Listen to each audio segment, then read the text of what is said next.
मैं एक अनाथ आश्रम में काम करती थी। वहाँ मेरी एक लड़की से दोस्ती हो गई। वो मुझसे रोज़ कहती कि दीदी आप मेरी जगह पर सो जाएं, मुझे बहुत दर्द होता है। मुझे लगा शायद उसको उसका बिस्तर पसंद नहीं। मैंने उसका बिस्तर बदलवा दिया, लेकिन उसने मुझसे दूसरे दिन फिर से यही बात कही। इस बार मैंने उसकी बात मान ली और मैं उसकी जगह पर सो गई। मुझे सोए हुए कुछ ही देर हुई थी कि अचानक, कभी कभी हमें अपनी आंखों देखी बातों पर भी यकीन नहीं होता, क्योंकि आज के दौर में इंसान सिर्फ वही करता है जिसमें उसका फ़ायदा हो। बिना अपने फ़ायदे के कोई किसी की मदद भी नहीं करना चाहता। मेरा नाम मंजू है। मेरी उम्र इस समय 35 साल थी। मैं अपने घर में अपनी माँ के साथ रहती थी। हम दोनों का एक दूसरे के अलावा इस दुनिया में और कोई सहारा नहीं था। मेरे पति का कुछ साल पहले देहांत हो चुका था। मेरे पति की मौत के बाद मैं अपनी माँ के घर वापस आ गई थी। बचपन में ही मेरे पिताजी का देहांत हो गया था। तभी से माँ ने मुझे अकेले ही पाला। मेरी शादी के बाद मेरी माँ भी अकेली रहती थी।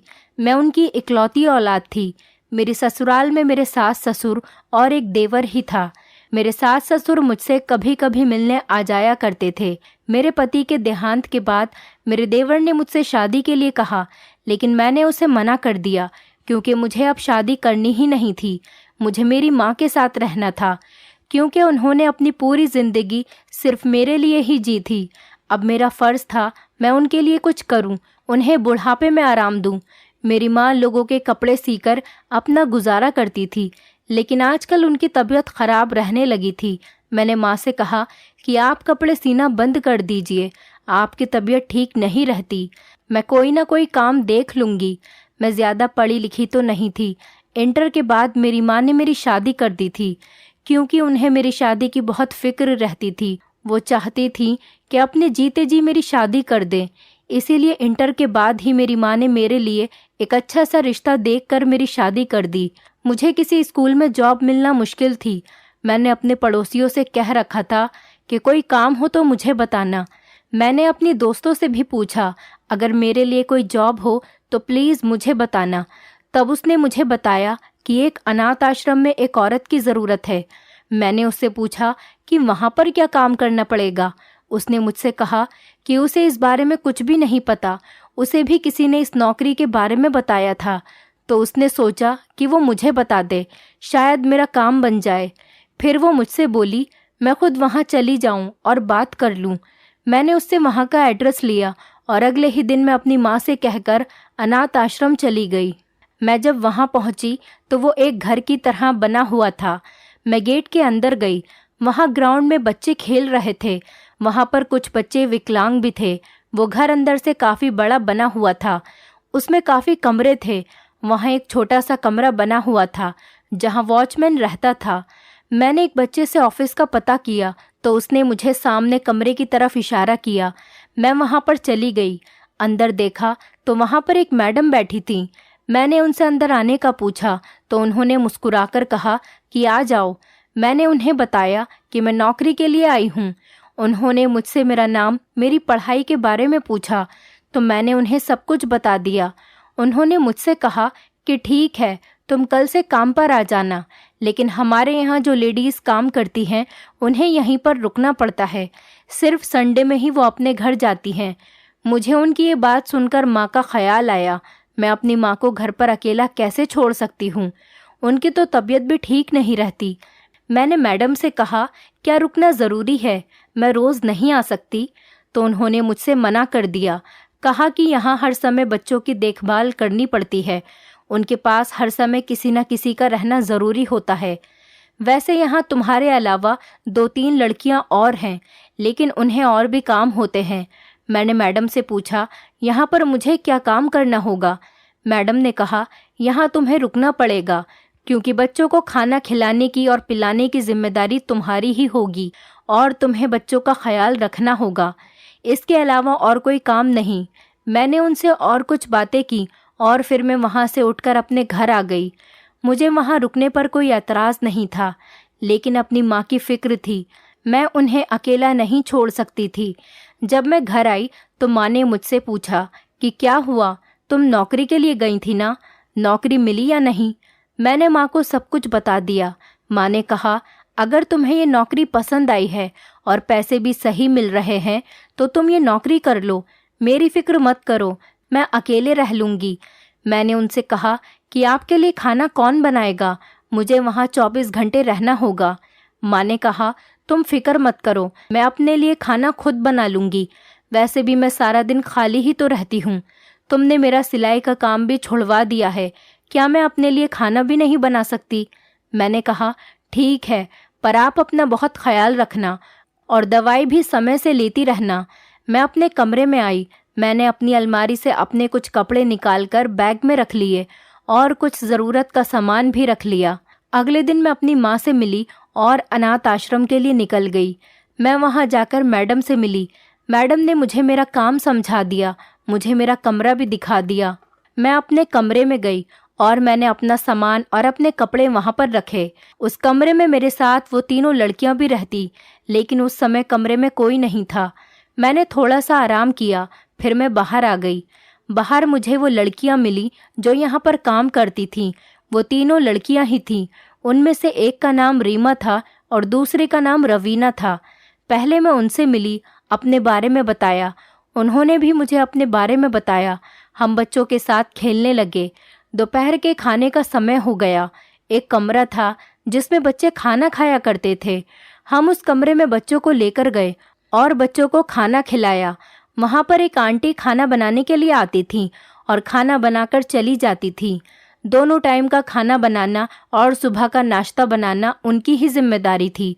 बच्चों को पढ़ाने की जिम्मेदारी रीमा और रवीना की थी और मैं बच्चों के खाने पीने का ध्यान रखती थी। मेरा यहाँ पर अच्छा समय गुजर रहा था। बच्चे सारा दिन खेल में मगन रहते और साथ में पढ़ाई भी करते थे, लेकिन बच्चों को पढ़ाने के लिए उन्हें थोड़ी सी डांट लगानी पड़ती थी। मेरी यहाँ पर सबसे अच्छी दोस्ती हो गई थी। यहाँ रहकर मैंने एक बात नोटिस की थी, यहाँ रोज़ कोई ना कोई बच्चा अडॉप्ट होता था।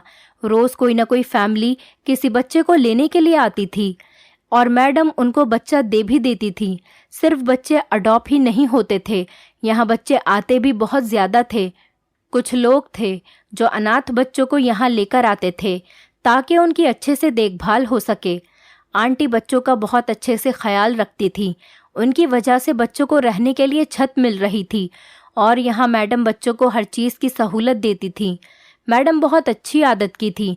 उन्हीं दिनों वहाँ एक छोटी सी बच्ची जो कि 13 या 14 साल की होगी, उसका एक हाथ खराब था। वो जब से यहाँ पर आई थी बहुत डरी सहमी रहती थी, किसी से कोई बात भी नहीं करती थी, वो खाना भी ठीक से नहीं खाती थी। एक दिन मैंने उसे अपने हाथ से खाना खिलाया और उससे पूछा कि वो किसी से बात क्यों नहीं करती। वो मेरी बात का कोई जवाब नहीं देती थी। मैं उससे रोज़ बात करने की कोशिश करती। अब वो मुझसे थोड़ी थोड़ी बात करने लगी थी। अब वो अक्सर मेरे साथ ही रहती थी।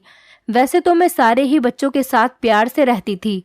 मैं जानती थी कि बच्चों के दिल बहुत कमज़ोर होते हैं, छोटी छोटी बात को अपने दिल से लगा लेते हैं।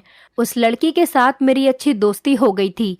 एक दिन वो लड़की बहुत घबराई हुई मेरे पास आई और कहने लगी कि दीदी आप मेरी जगह पर सो जाया करें, मुझे सोने के बाद बहुत दर्द होता है। मैंने उससे पूछा तुम्हें अपनी जगह पर क्या परेशानी है? उसने मुझे कोई जवाब नहीं दिया।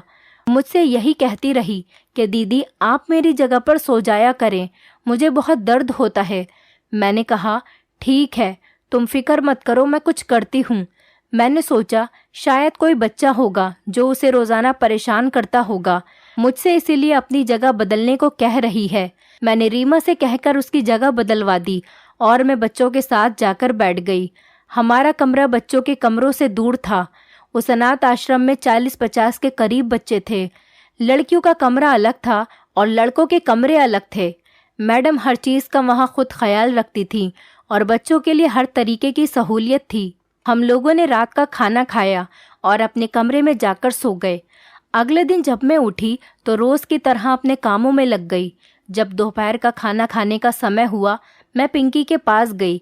मैंने उससे जाकर पूछा अब तो तुम्हें अच्छे से नींद आई होगी, अब तो मैंने तुम्हारी जगह भी बदलवा दी थी।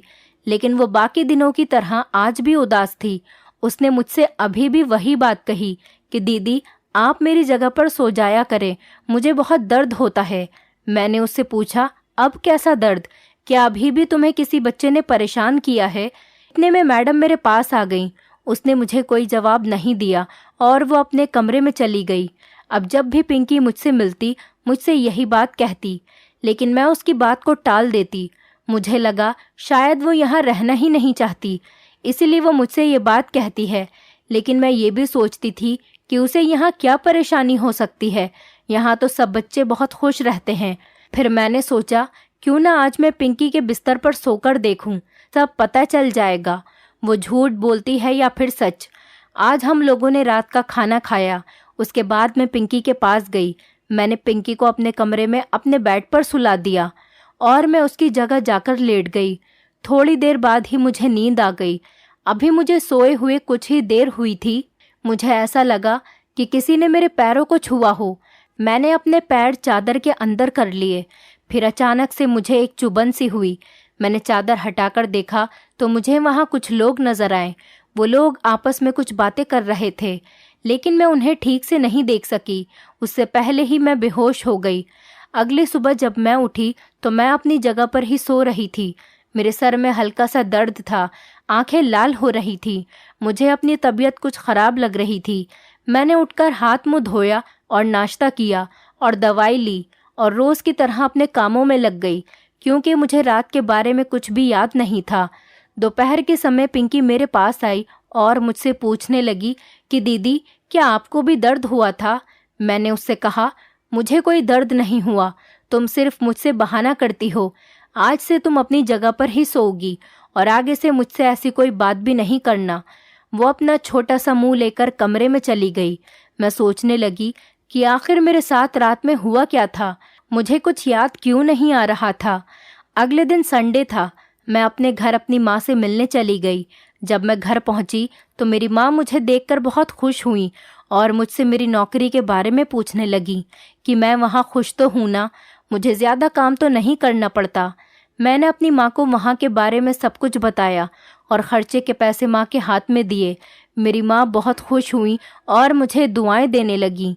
अगले दिन मैं अनाथ आश्रम के लिए निकल गई। वहाँ जाकर मैं अपने कामों में लग गई। शाम का खाना खाने के लिए जब हम लोग गए तो मैंने रवीना से पिंकी के बारे में पूछा। रवीना ने मुझे बताया कि तुम्हें नहीं पता, उसे तो एक आदमी ने अडॉप्ट कर लिया और वो कल ही उसे लेकर चले गए थे।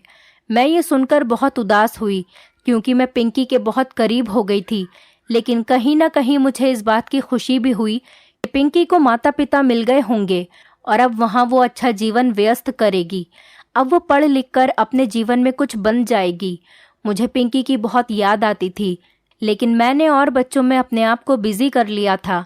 यहाँ मुझे एक बात बहुत हैरान करती थी। यहाँ रोज़ाना बहुत बच्चे आते थे और रोज़ाना ही बहुत से बच्चे अडॉप्ट कर लिए जाते थे, वरना लोग अनाथ बच्चों को गोद लेना नहीं चाहते और अगर लेकर भी जाते हैं तो उन्हें नौकर बनाकर रखते हैं। लेकिन यहाँ तो रोज़ाना बहुत अडॉप्शन होते थे और हर आदमी बच्चे को अपनी संतान बनाकर ही लेकर जाता था। मुझे ये बात बहुत परेशान कर रही थी। मैं जानना चाहती थी कि आखिर मसला क्या है, लेकिन यहाँ किसी से कुछ पूछ भी तो नहीं सकती थी। अगर मैं ज़्यादा छानबीन करती तो मेरी नौकरी खतरे में आ जाती और मुझे इस नौकरी की बहुत ज़्यादा ज़रूरत थी। अगर मेरी ये नौकरी भी छूट जाती तो पता नहीं मुझे कहीं और नौकरी मिलती भी या नहीं। एक दिन मैंने रवीना से पूछ ही लिया, यहाँ इतने सारे अडॉप्शन कैसे होते हैं, वरना लोग तो अनाथ बच्चों को लेना भी नहीं चाहते। रवीना ने कहा कि यहाँ की मैडम बहुत अच्छी है, वो बहुत लोगों को जानती हैं, जिस वजह से यहाँ ज़्यादा अडॉप्शन होते हैं। और वैसे भी दुनिया में बुरे लोगों के साथ अच्छे लोग भी होते हैं।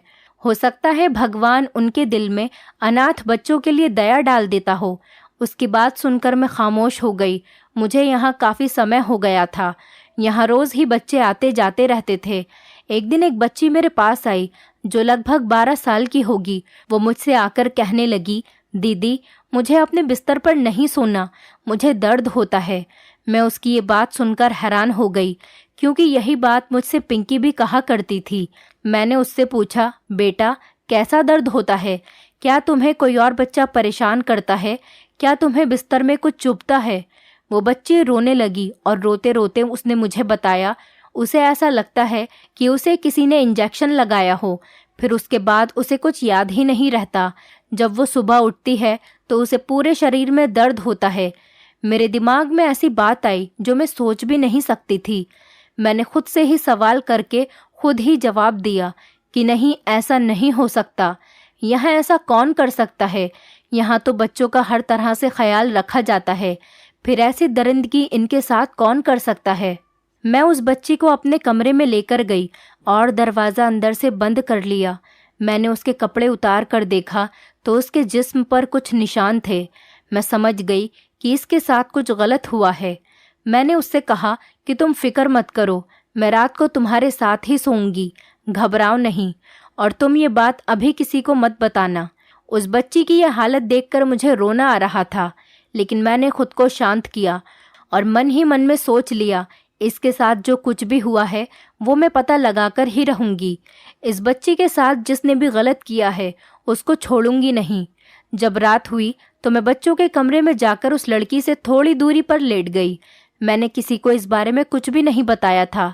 मैंने अपने ऊपर एक चादर ढक ली। मुझे नींद नहीं आ रही थी। आधी रात होने को आई थी। रात के 2 बजे का समय था। तभी मुझे किसी के दरवाज़ा खोलने की आवाज़ आई। जब मैंने चादर से चुपके से देखा, वहाँ पर 2 आदमी उस बच्ची की तरफ आ रहे थे। वो दोनों आदमी उस बच्ची के पास गए और उसका मुंह बंद किया, फिर उसके इंजेक्शन लगा दिया। कुछ देर के बाद उसको गोद में उठाकर कमरे से बाहर निकल गए। ये देखकर मेरे तो होश उड़ गए और मैं जल्दी से अपनी जगह से उठी और उन दोनों आदमियों का पीछा करने लगी। ये दोनों आदमी वही थे जो यहाँ पर अनाथ बच्चों को लेकर आते थे। मैंने सोचा कि मैं ये बात मैडम को बताती हूँ, लेकिन मैं जब तक मैडम को जगाती और सब कुछ उनको बताती तब तक तो वो लोग निकल जाते। इसलिए मैंने उनका पीछा करना सही समझा। जब मैं उनका पीछा करते करते बाहर आ गई तो मुझे देखकर बहुत हैरानी हुई कि वो वॉचमैन से बात कर रहे हैं। वॉचमैन ने उनके बाहर जाने के लिए गेट भी खोल दिया। तब मैं समझ गई कि वॉचमैन और मैडम जी इन सब से मिले हुए हैं। उनके निकलने के बाद ही वॉचमैन ने गेट बंद कर दिया। मैं दूसरे गेट से बाहर गई तो सामने ही मुझे वो दोनों आदमी दिखाई दिए। मैं उनके पीछे पीछे जाने लगी। अनाथ आश्रम से थोड़ा आगे चलकर एक घर था जहाँ पर कोई नहीं रहता था। वो लोग उस घर में चले गए और अंदर से दरवाज़ा बंद कर लिया। मैंने घर को चारों तरफ से देखा कि शायद मुझे कोई दरवाज़ा अंदर जाने के लिए मिल जाए। तब मुझे एक दरवाज़ा दिखा जो कि टूटा हुआ था। मैं उसी से कूदकर अंदर चली गई। पूरे घर में अंधेरा था। अंदर जाकर मैंने देखा कि एक कमरे की लाइट जल रही है। मैं उस कमरे की तरफ गई तो उसका दरवाज़ा भी अंदर से बंद था। मैंने खिड़की से झांक कर देखा तो मेरे तो होश ही उड़ गए। वहाँ 2 आदमी थे। एक आदमी खड़ा था और दूसरा बच्ची के साथ गलत काम कर रहा था। ये देखते ही मेरी चीखें निकल गईं। मैंने बिना कुछ सोचे समझे खिड़की से आवाज़ लगा दी। उनसे कहा कि छोड़ दो इस बच्ची को, वरना मैं पुलिस को बुला लूँगी। उन्होंने मुझे देखा और मुझसे कहने लगे कि तुम यहाँ पर कैसे आई, जाओ यहाँ से। मैंने कहा छोड़ो इस बच्ची को। उनमें से एक आदमी मेरे पास आया और मेरे सर पर कुछ ज़ोर से मारा, जिससे कि मैं बेहोश हो गई। जब मुझे होश आया तो मेरा सर घूम रहा था। आंखों के सामने अंधेरा छाया हुआ था। मैंने हिम्मत करके उठने की कोशिश की और जब उठकर देखा तो मैं एक अंधेरे कमरे में बंद थी। मुझे बेहोश होने से पहले का सब कुछ याद आ गया और मैं उस बच्ची के बारे में सोचने लगी। पता नहीं इन जालिमों ने उस बच्ची के साथ क्या किया होगा, वो किस हाल में होगी। इन सब में मैडम और चौकीदार भी मिले हुए हैं। मेरे हाथ पैर बंधे हुए थे।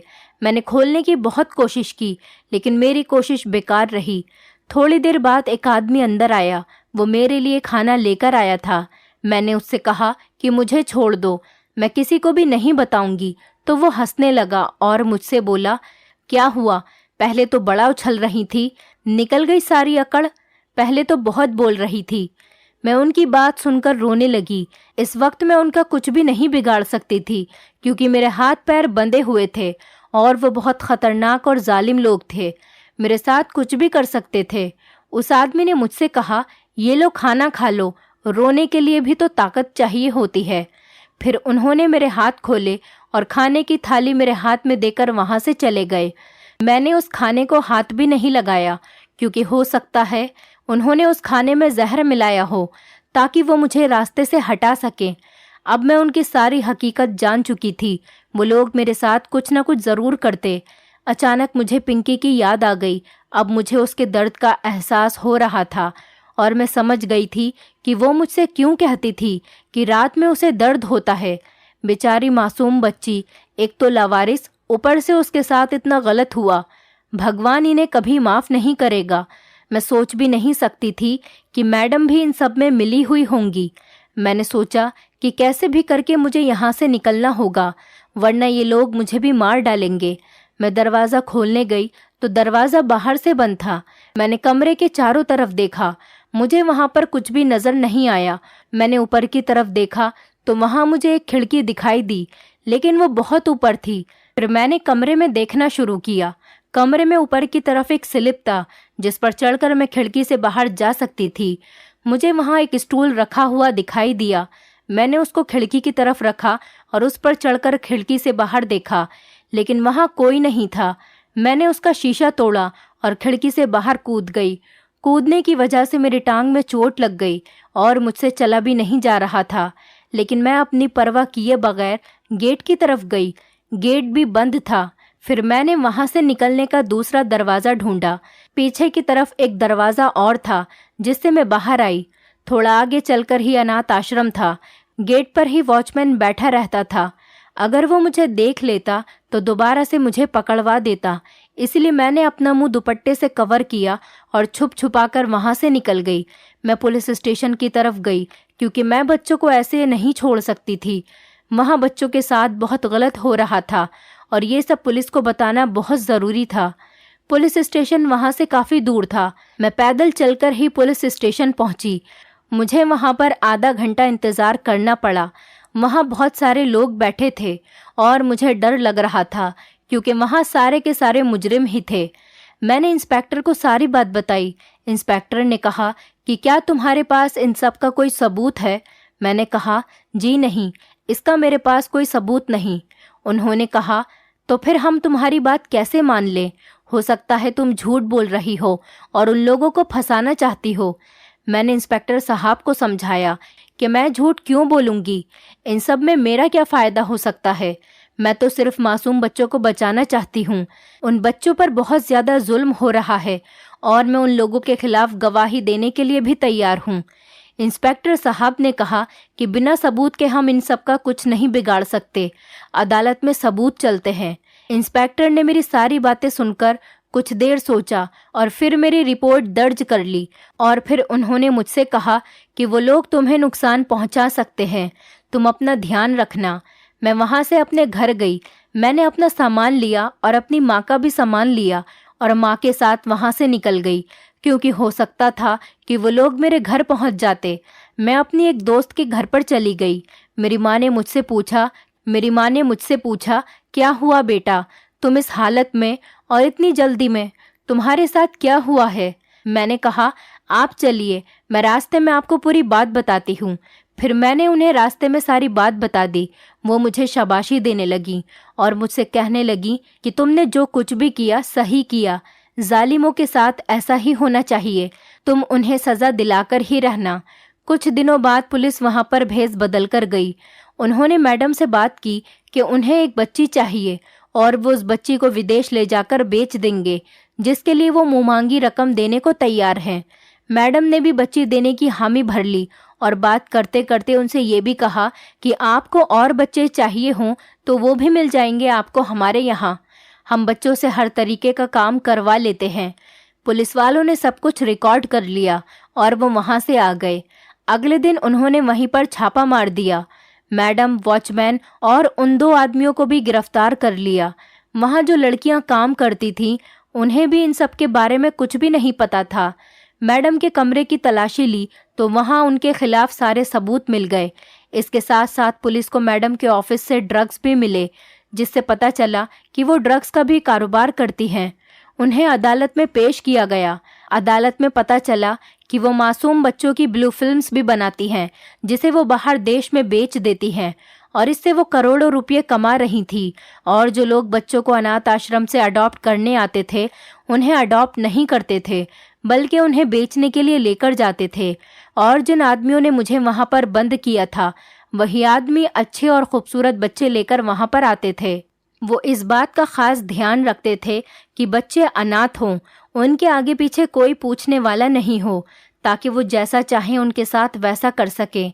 मैंने उनके खिलाफ गवाही दी, उन सबको सजा हो गई और अब उस अनाथ आश्रम की जिम्मेदारी अदालत ने मुझे दे दी।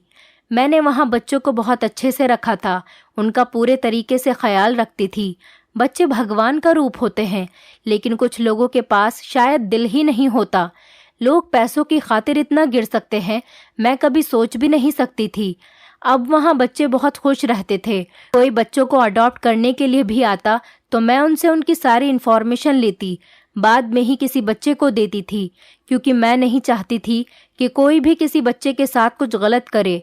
मुझे अक्सर पिंकी की याद आती और मैं सोचती कि काश मैंने पिंकी की बात पर यकीन किया होता, तो मैंने तभी इन जालिमों को पकड़वा दिया होता और आज पिंकी भी हमारे साथ होती।